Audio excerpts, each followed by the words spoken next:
The Party, this week at 6 on Cleveland's own NewsCenter 8. From Cleveland's own 24-hour newsroom, Tim Taylor, Denise Dufala, Casey Coleman on sports, and Dick Goddard with weather. This is Cleveland's own NewsCenter 8.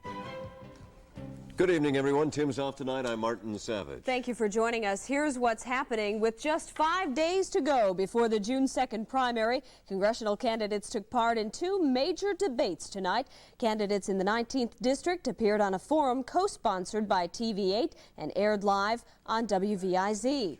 And in Rocky River, the dozen Democrats and Republicans seeking the 10th District nomination appeared at an event sponsored by the League of Women Voters. Now, we'll have coverage of both, but first to Kelly O'Donnell, who has been covering the series of televised forums tonight on the 19th District. Kelly. Well, as you know, this is another race without an incumbent, but plenty of political names and familiar faces. Some don't live within the new boundaries, but all are pledging new leadership. The field includes 9 Democrats and 5 Republicans. Most are talking jobs in an area where that makes political news.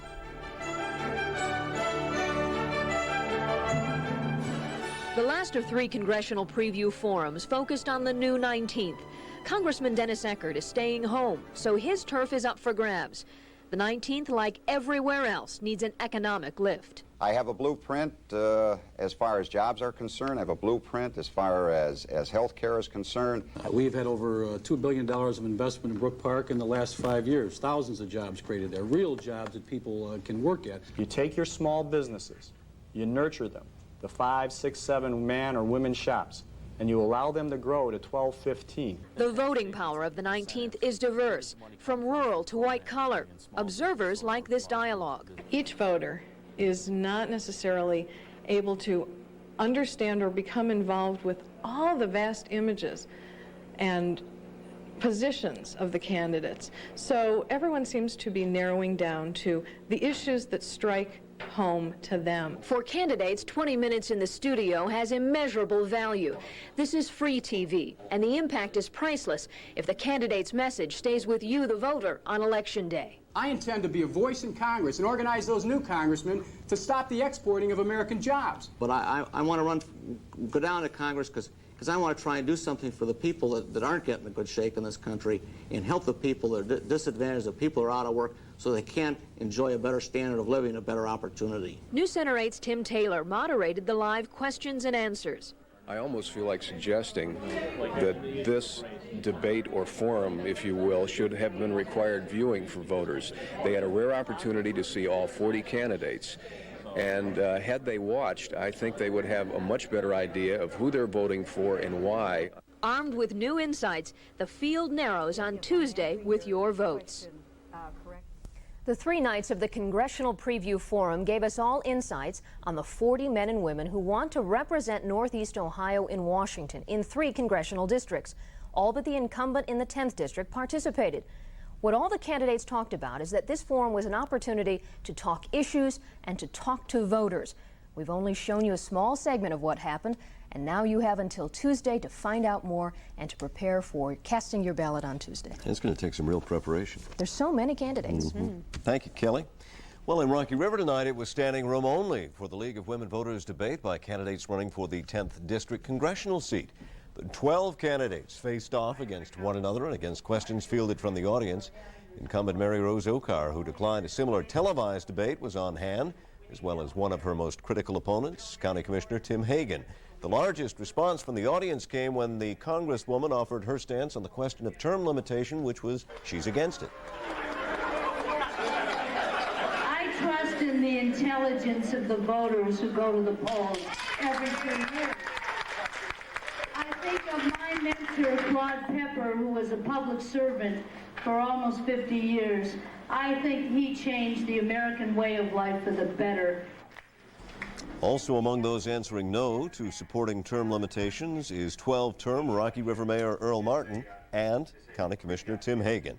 The debate was scheduled to last only an hour, but in fact it went twice that time, leaving voters with just 5 days to make up their minds. A man caught in Michigan for attempted rape has admitted to killing 3 teenage girls and a woman. He was out on parole when he says he committed the murders. Police arrested Leslie Allen Williams after they found a woman in the trunk of his car. She was apparently unharmed. But after the arrest, Williams reportedly confessed to 4 murders. He even told police where to find the bodies, which they did. The sheriff sharply criticized the courts for letting Williams out in the first place with a long criminal history of abduction and attempted rape. 3 men charged with the beating of a truck driver during the Los Angeles riots now face charges of attacking a dozen other people at that same intersection.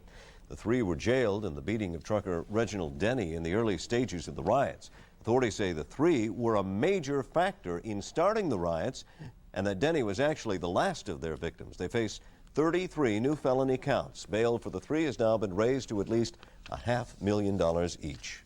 Convicted killer Wiley Davis returns to court tomorrow as his lawyers present evidence they hope will spare his life. Davis was found guilty last week of the aggravated murder of Amy Perkins, the wife of former WJR disc jockey Dave Perkins. In a brief hearing today, Judge Donald Nugent agreed to legal stipulations which will prevent the jury from hearing details of Davis's past criminal record. The jury will now hear evidence to recommend punishment, either life with no parole in 20 years, 30 years, or the death penalty. And still ahead on NewsCenter 8, the Cleveland School System's gang test unit remains intact following school board action tonight. And the government is tightening regulations on aircraft de-icing following the recent tragic crash at LaGuardia. NewsCenter 8 is brought to you in part by your local Dodge dealer. America's best-selling minivan, Dodge Caravan. Now during Dodge's First National Minivan Sale, get hundreds cash back on popular Caravan options, ranging from leather trim to anti-lock brakes to child safety seats. In addition to cash back on popular options, get a $500 rebate too. See your nearest Dodge dealer by June 22nd. America's best-selling minivan, Dodge Caravan. Once again, it's time to say goodbye to Handy Andy's month-long catalog full of savings. So long, farewell, arrivederci, goodbye. Hey, to say goodbye. I want to bring the house down just a little bit. Handy Andy's catalog has savings on hundreds of brand name items. The end is so hurry into Handy Andy. Goodbye, everybody. Before our month-long catalog comes to an end. I'm Bill Nielsen, candidate for Congress, 13th District. It's no accident that the 13th wraps itself around Cleveland. It was drawn that way to serve the interest of moneyed Cleveland developers. Jeff Jacobs is running for Congress to protect these developers. It is to their advantage to retard growth everywhere but Cuyahoga County. The 13th is not a satellite of Cuyahoga County. For real representation, vote for Bill Nielsen, a lifelong resident of Lorain County. Cleveland Public Schools will be that much safer tonight after the Board of Education voted unanimously to fund the positions of 2 gang unit members.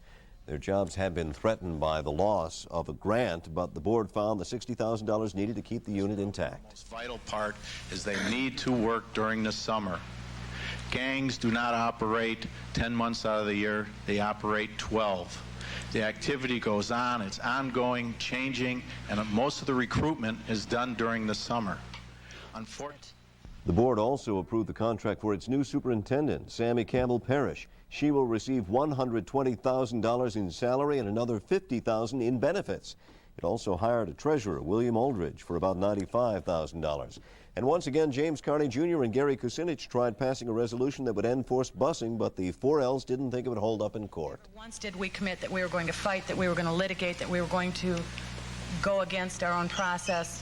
The process that we all were committed to was that of negotiations. Carney and Kucinich voted yes on the measure to end forced busing. The rest voted no. The Clevelanders who lost loved ones in the crash of U.S. Air Flight 405 in LaGuardia this past March may take some comfort in knowing the FAA is planning new time restrictions on de-icing planes. That was the promise today at the International Conference on Aircraft Icing held in Virginia. 27 of the 51 people aboard Flight 405 died. Ice on the wings is suspected of causing that crash.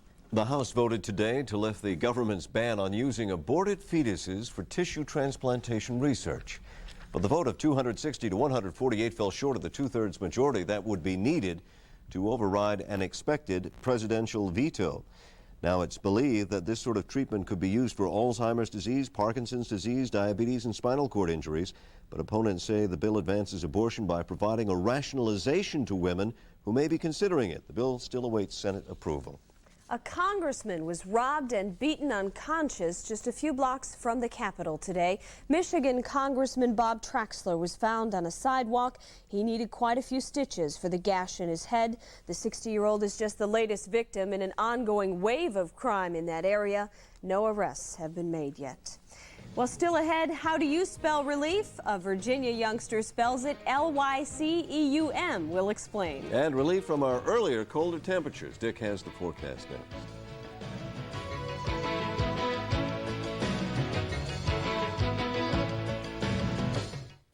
As a citizen like you, I have fought for positive change all my life. I co-founded the term limitation movement in the United States and in Ohio. I risked my job at Cleveland's juvenile court to stand up for good government, and I was fired. I fought in federal court, and I won a landmark victory for freedom of speech and against sex discrimination.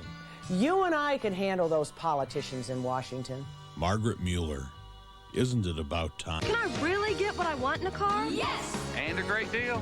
Yes! Right now? Yes! Your Toyota dealer's still saying yes to everything. A big selection, really big savings, the year's best deals. Yes, we can. Your Toyota dealer is still putting it all together. Big dealer discounts, option package savings, flexible financing, and immediate delivery, but not for long. I said yes and saved about $1,500. You've only got till Monday to see your Toyota dealers while they're still saying yes, we can. These are the children who end up in juvenile court. Many of them will fill our prisons as adults. But there's such a better life for them if we have a juvenile court that cares to make a difference. I'm Nancy Varley. I'm a mom, a lawyer, and I've served as Assistant Attorney General. I know the courts and I know the kids. They need the right blend of discipline, care, and direction, not just punishment. Thank you for considering Nancy Varley for judge.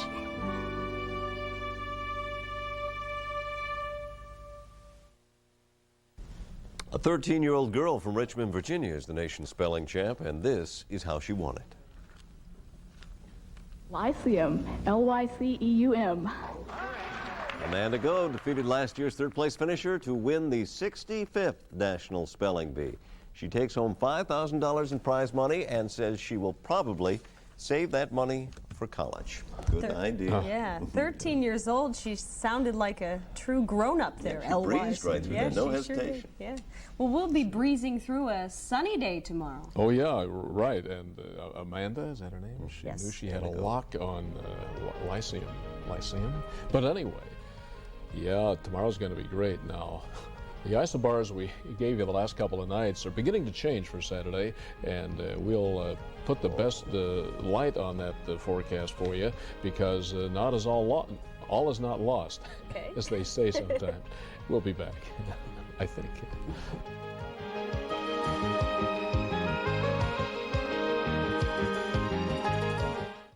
His name is Judge John T. Patton, a name that drug dealers fear because he was a streetwise prosecutor, and he has served as a no-nonsense judge for 25 years. He is the only candidate for Justice of the Ohio Supreme Court who has actually sat on the Supreme Court. Judge Patton is a legal scholar who knows how to make the tough decisions. Vote for a judge, not a politician. Judge John T. Patton will bring dignity and strength to the Ohio Supreme Court. Only one candidate rescued thousands of jobs from going to Korea and Mexico, while the rest of Ohio suffered layoffs and cutbacks. Only Tom Coyne turned his vision as mayor of Brook Park into the largest exposition center in the world. Only one candidate, Tom Coyne, preserved our role as a major force in America's space program. The plain dealer said, as a problem solver who knows how to deliver the goods, Coyne is the Democrats' strongest choice. Only one candidate for Congress, Tom Coyne.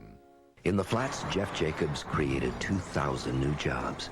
In Lorain and Northeast Ohio, Jeff Jacobs is working with government and industry leaders to produce more jobs. Now Jacobs runs for Congress with a record of results. His opponents can only criticize, but in endorsing Jacobs, the plain dealer says while others can only promise new investment, Jacobs has already helped accomplish it. His opponents criticize, Jeff Jacobs leads. The difference? Leadership that gets results. It was a beautiful day today and a beautiful day tomorrow, but Saturday is yeah, we may have to get a second opinion on Saturday. And we will tomorrow night, as a matter of fact. But we were discussing with Miss Linda here and Chet that I think every city in the country had a theater called the Lyceum. If we only knew what that meant. And speaking of theaters, on Playhouse Square, our version. 56 degrees in the city, not bad at all, and temperatures will not be as cold as they were this morning. We did have reports of frost, 29 degrees at Possum Run Road, and 32 at Chardon, 32 at Kent, and out at Burton, Dan Whiting, who has 5.5 acres of strawberries, said 31 degrees there. He saved the crop by misting the strawberries very early this morning, and 40 degrees at Hopkins and Akron, Canton, the overnight lows there. Wind light northeast, humidity 61%, barometer 30-20, and no rain today. We'll have no rain tomorrow. There's the total for the month of May. Pollution standard 56, 59 tomorrow, and the pollen count. Tree pollen 23 grains per cubic meter, grass pollen 19 grains per cubic meter, considered good. And here we have radar lit up, but that tells a false story because skies are clear. And for the folks interested in what's going on to the south, it's raining. And this is part of the problem that is going to be faced here in Ohio. Certainly we don't want rain for the weekend. And it does appear Saturday there's going to be a chance. We'll let you know more tomorrow. Water temperature 56, light winds, waves less than 2. Around the state now. We'll check out the numbers as of 11 o'clock. 45 degrees, Vienna Airport, Youngstown. Some of the low-lying areas, mainly east of the city, could see temperatures well down into the 30s. For most of us, we'll be in the upper 30s to low 40s. 55 at Hopkins now, 50 Akron, Canton. Cleveland's high 68, normal is 73. We should be there tomorrow. 40 the official low, and the record high in 41 was 91. It was 37 in 1971. Sunrise 558, down 852. Clouds moving along. There you see the clouds that were over Ohio, at least the southern counties earlier. Low pressure forming down here, and here's a very late 18,000 foot level I just drew in. This is how it's going currently. We've got low pressure here, high pressure there, but this now is also a current map, and these isobars and things have really been changing on us, but this is how it's shaping up as we head into Sunday. I don't like to see that letter L there. Low pressure normally foments cloudiness as opposed to high pressure, and we saw what the high did today. Give us clear skies. It'll give us sunshine tomorrow, partly sunny later. Again, we'll know more tomorrow night about what this low is reckoning to do. It looks like it's going to be heading this way. How far northward in the state the clouds and raindrops come Saturday, that's up for grabs right now. We see 80s to the south, mild up the coastline. 76 today up on the southern shores of Lake, what is that lake up there? Lake Erie. Thank you, Casey. No, that's Hudson Bay. At 1,800 miles south, Oklahoma City had a high of 52. It doesn't figure at all. Light variable winds tonight and tomorrow. Clear, cool, and eventually chilly. 36 to 42, most overnight lows. For the day Friday, sunny, then partly sunny. A pleasant day. 73 the high, 52 tomorrow night. Some clouds moving up. Saturday, mainly cloudy. We'll go with that right now. The chance of a shower there, they may hold off to our south, and a high at 65 based on the clouds. Sunday, partly sunny, a milder 73, and into the 70s Monday and Tuesday. The weather line number 8810880. Lyceum. They dragged out the trusty old Webster's, and it says a place in Athens where Aristotle taught his pupils, a lecture hall. Well, I'll be darned. How about that? Well, we had to clear that up, you know. Kind of eats at you otherwise. Well, the Cavs are a bit beat up. And now we suddenly find out that the Bulls have an injury. Yeah, Craig Hodges, word from Chicago tonight. Craig Hodges sprained an ankle. He will not play tomorrow night. He won't play in Game 7, but, of course, Craig Hodges has been no factor. Brad and Mark, of course, are the big guys for the blue and orange. We'll hear how they're feeling a day after their injuries next.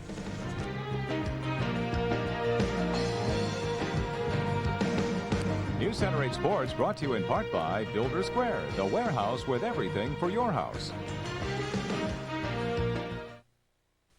He's been honored as the Prosecutor of the Year and served energetically as Cuyahoga County Assistant Prosecutor for 11 years. The Plain Dealer endorses him as the most impressive candidate, and he is the Citizen League's preferred candidate. On June 2nd, shouldn't we vote for the best qualified? For a leader in our community?